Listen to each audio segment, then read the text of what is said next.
Salute, oggi abbiamo incontrato un poeta, un improvvisatore di nostri luoghi, voglio parlare di Gianpedro Ristori. Siamo giunti a picchiare a sua porta in Riventosa. O ventuleno di montagna. Per essere più precisa, oggi siamo qui. Salute, sapete andare a casa di Gianpedro Ristori per piacere? Beh, ho detto che fa qui.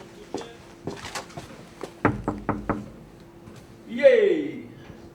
Sono io! Ah!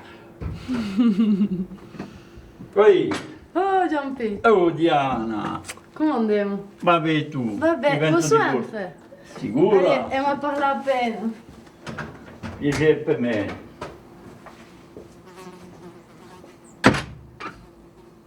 Voi a poesia come lavorate? Quando è che la Bibbia, che la piccia vostra porta a musa?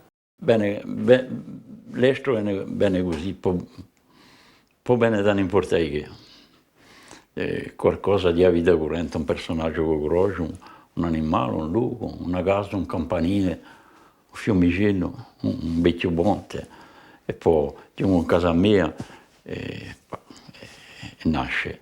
Se di principiato dopo di maniera più poetica, siete sempre stato in un militantismo. Di sicuro penso per esempio a voglio scrivere da nome.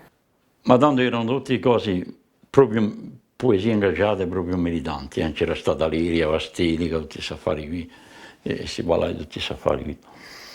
E poi giunge un momento che ci ho parlato di altri affari, da video tutti i giorni, di cose mustati, da gioventù, da Sidellina, di vecchi, di forni, di mulini che sono travarati, di a montagna, tutto questo ciò che eravamo noi.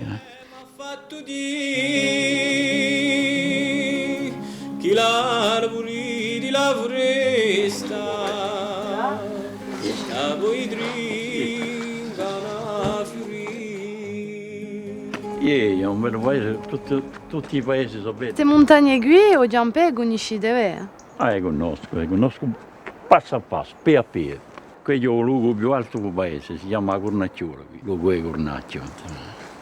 E questa è montagna da gioventù, da Mosidellina, io posso dire che conosco passo a passo, mi rammento che mi corso a prendere le capre quando io da 14 a 20 anni. Allora qui c'è due nuri qua su questo peccato non si vedono mica, c'è la punta Ugarda e la Tenicia, che in certe canzoni ai giantesi si nomina. E vedo che queste montagne qui, questi luoghi qui, vi hanno dato qualche ispirazione, no? Qua là Monte Corbaglio e ogni bedra, ogni fiumicello qui, ogni ceppa e scova mi ha ispirato qualcosa. Quante nuove ci viaggia di scontrare un maestro,